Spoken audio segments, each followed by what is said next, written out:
And what's up, everybody? Welcome back to the channel. It is your boy Cheap Ludes. It is the time of the weekend again. Time to count down the top 10 cards for under blank, realistically. Today we're going to be doing the top 10 cards under 200. I like to use my newsman voice occasionally. Sometimes I accidentally do it and I don't even mean to. So, you know the drill. 4 honorable mentions, in this case 5, and then we get onto the top 10 list. I'm going to try to make these videos shorter, because they're usually like 15 minutes long, and I'm going to try to make them shorter, but typically I go off on tangents. So, first honorable mention is Jokic. Now, Jokic has kind of an atrocious jump shot. I personally don't mind it, but it is definitely slow. He is also 6'11", 284, so he's big.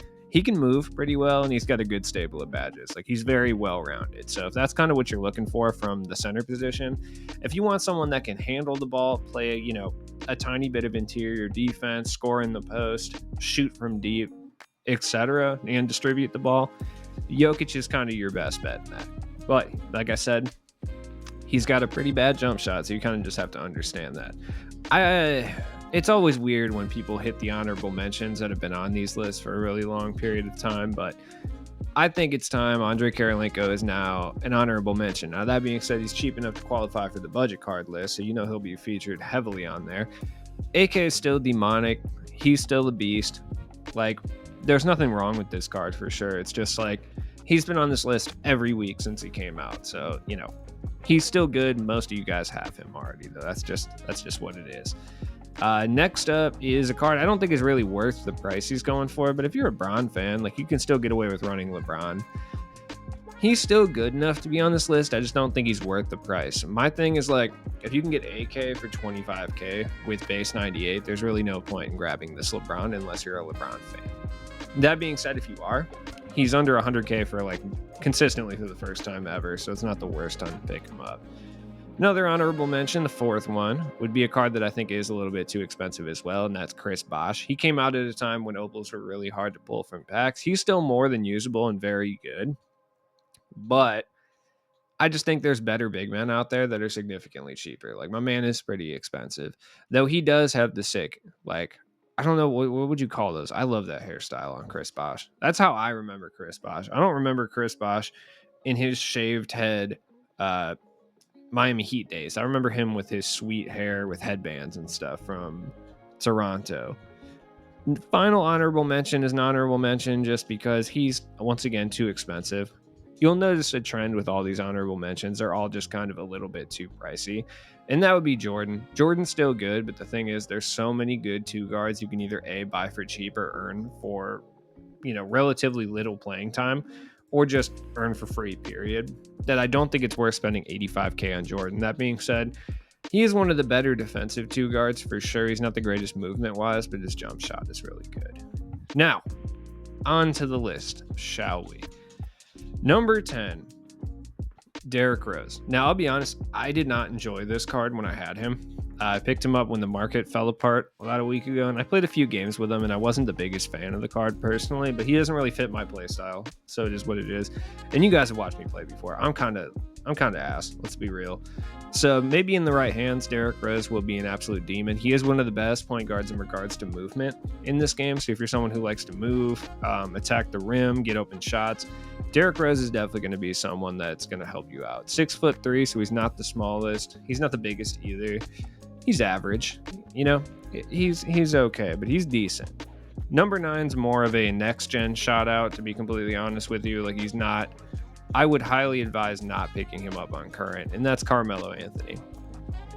First off, you can get NBA 75 Melo for like 50k, and on next gen, he's absolutely one of the best wings in the game, especially under 100k. On current, he's not going to be able to shoot from the corners because it's been 10 years and 2K still hasn't fixed that.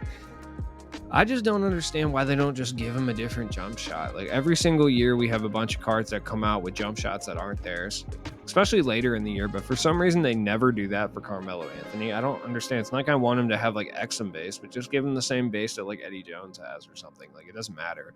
Like, we're giving LeBron Exum base and Luka Exa base and stuff, like, and everybody under the sun base 98. Like, just give Carmelo a different jump shot so people on current can actually use them. Like, I don't understand. But if you're on next gen, he's definitely a top tier wing that you can buy for under 100K, especially for around 50K. Like, he's absolutely worth it. Another guy who's on this list quite a bit, Kristaps Porzingis. The reason he's on the actual top 10 and AK-47 is on the honorable mention list is mainly because Kristaps plays the center position, and there's like a bunch of different wings you can pick up. The center position is still relatively like thin in regards to players you can pick up. Now, Kristaps is still probably the best one you can get for around 30K. All out and out. I mean, 7'3", moves really well. He's got a wet jump shot. He's really, really difficult to contest. So for that reason, I would say he's absolutely worthwhile in regards to picking up. Another center coming in at number 7. And this is more of a specialty player, which is why he's kind of farther down the list. And that's Wilt Chamberlain. Especially if you're picking up this Wilt where, you know, he doesn't have the ability to add badges to him, which I think does hinder him. He's a specialist guard. He's 7'1". He's fast. He sets effective screens. He plays lockdown defense. You're just not going to be shooting. So if you're okay with that, I don't think he also doesn't handle the ball particularly well. If this is the kind of player you're looking for and you have, like, let's say, hypothetically speaking, like an almost unlimited budget, you should probably just go grab Shaq, honestly. Like, being completely honest, like the 69 3-pointer, if you're rocking Don Nelson, like, he'll definitely crack them. You shouldn't be rocking Don Nelson because you shouldn't have to spend that much MT on a coach, but it is what it is. Wilt can still hold it down in regards to like a defensive focused center position. Jared Allen would be another one. I didn't bring him up. He's not on the list, but Jared Allen is huge. He's decent. Like, he is. Next up would be LaMelo. The reason he's on here, I don't think he's the greatest card in the world, but the point guard position under 100K is really desolate. Like, truly a desolate affair. And like, LaMelo is still really good. You can get some souped up versions. Like, this one has 14 Hoff badges for 55K, which is really, really solid. You can get badged up versions. You can find some 79K with 19 Hoff badges. That's crazy. None of them are particularly great, but like, it's still insane. I might buy that one, honestly. He doesn't really have the greatest Hoff badges in the world, but that's still like a lot of Hoff badges. Like, truly. 15 Hoff badges for 80K, depending on the Hoff badges. He's got blinders, like Hot Zone Hunter. LaMelo is still a demon. I'm going to go LaMelo hunting later when I'm not recording a video. Number 5, one of the best stretch bigs in the game, I think, for my money, Karl-Anthony Towns. He definitely deserves to be here. Like, he's good. There's no point in picking this one up. You might as well just pick up the limited edition one. There's essentially no difference, and the limited edition one will save you about 10K. Yeah, it's the one additional Hoff badge, but it doesn't really matter. I mean, he has a couple extra golds or whatever, but if you can save yourself 10K, it's not really worth it. Cat's fire, though. He's got a slow release, but he can, hold it down in the paint. He can score in the paint as well. He shoots from outside. He can handle the rock a little bit too. I believe he's got an 80 ball handle, which is more than useful. He's really, really, really good. Now, if we're talking about like free cards, like, is he that much better than, say, Marc Gasol that you could get for free if you had the tokens? I mean, in the speed department, in the ball handle department, yes. But it just kind of depends what you're looking for in regards to your big man. Number 4 is my current 2 guard, Zach Levine. Zach Levine, if you're looking for an offense first shooting guard, he is the best offense first shooting guard that you can get under 100K, and it's not even close, like straight up. Zach Levine's base is incredible. He plays competent enough defense. 6'5" is just fine. He booms on everybody. He's got Hall of Fame limitless spot up as well, so he can shoot from deep if he needs to. I believe he has. Does he have Chef? I can't remember. Let me check. I believe, yeah, Gold Chef, which is totally fine. Zach Levine can absolutely come out here and get you buckets. There's no question about it. Levine is absolutely fire. Number 2, one of the best power forwards in this game. I'm being serious. Evan Mobley. Oh, this is number 3. Sorry. Evan Mobley is good. He is. He's just really expensive. Now, for my money, is he worth 100K? I would say, yeah, he's worth it right now, but he won't be in like 2 weeks. I will say that. I'll be honest with you guys. I accidentally skipped somebody, so I'm just going to put him as number 2. Yee. The reason I say that is I would rank him and Evan Mobley very close to each other anyway. So I would say they're 2 and 3 very close. Yee has some things that Mobley doesn't. Yee has the ability to ball handle at a slightly higher clip than Mobley can. That's facts. Like, Yee is really, really good. And he does get kind of slept on. I know a lot of people ran him in the qualifiers, but Yee is nice. Like, people think he's not very good. The fundamental dribble style isn't terrible on Yee. I actually like it. Luka Doncic behind the back is good. Like, he moves a little bit better. I like his jump shot. I feel like last year, 2K, I feel like they overcorrected because last year, jump shot 70, which is what he has, used to miss like the most whites in the game by a long shot. Like, if you used any like Gerald Green, Terrence Ross cards last year, can't remember who else had it last year. Jonathan Isaac, yes, or Yee. They used to miss whites constantly. This year, I feel like they make more whites than a lot of the jump shots in this game. That's just me. Yee is still an absolutely dynamic power forward, though.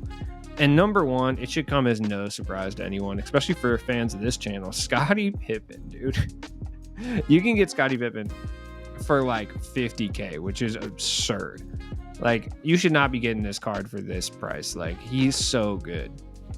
This one's got an additional Hoff badge. It's just clutch shooter, but it's still an additional Hoff badge. And then we want 69K for it. Scottie Pippen moves incredibly well. He plays absolute lockdown defense. His jump shot on quick is very easy to green and honestly not that slow. He is without a doubt the best wing/two guard you can buy for under 100K. Like, I'd be willing to say he's a top 10 shooting guard in this game, period. Not even just at the 100K price point. Like, you could put him toe to toe with Kawhi Leonard, Kobe, and T-Mac. Like, there's no question about it. Scottie Pippen is an absolute monster. I would say the one surprise card that would be in the top 5 that people really aren't talking about is Next Gen Alex English. I feel like Next Gen Alex English is an absolute beast. Though you have to collect so many cards to get there, it's not really even worth it. But my man Scottie Pippen deserves to be on this list for sure. As always, has been your boy Cheap Ludes. Look, I'm going to be dropping more content later. I'm going to stream tomorrow. I got some stuff I got to do tonight, so I'm not able to stream, but sorry about that. I didn't make the top 75 My Team creators on Shake's channel. Shout out to my boy Dell for throwing me out there, though. I appreciate you. Shout out to everybody else, too. I have like 6,000 subs. Come on, I'm not top 75, but you know, it is what it is. Drop a like on this video, comment down below, and I will see you guys in the next one. Peace.